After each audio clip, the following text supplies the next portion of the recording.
I first questioned the Trinitarian doctrine, because I had seen the little chart that they made, and I was like, that looks like three gods. Like, well, I don't serve three gods. And I was leaning to it at first because I was like, well, that makes sense. And then I started reading other scriptures. I was just like, well, oneness don't fit that. So if it don't fit all the scriptures, then it's inconsistent. A lot of people that's trying to change the rhetoric of oneness. Well, it's not really modes, and no, that's your foundation. They're trying to change the language now because there's holes in the oneness movement.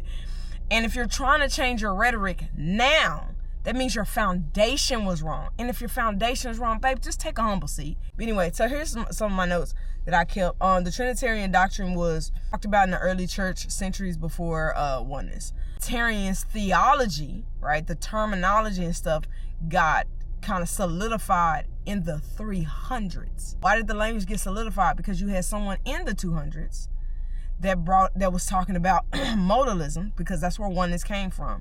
That's your history, modalism. You can call it oneness all you want to. It's modalism. That's the history. That's the foundation that you're on. And it was saying that God is one person who switches modes. The early church debated this man as an unbiblical. The church fiercely coming against this man because he was speaking about modalism in the church.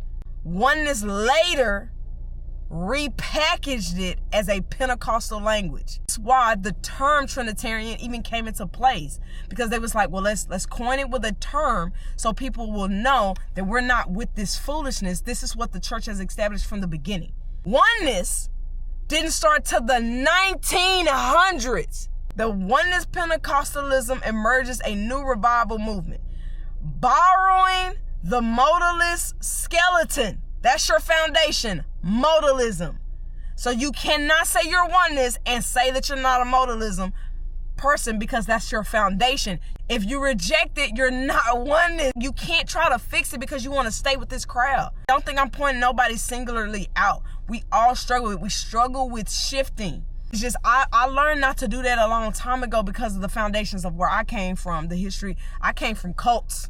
So I had to learn quickly how to tell myself, that's what the scripture says, that's what the history says, shut it off.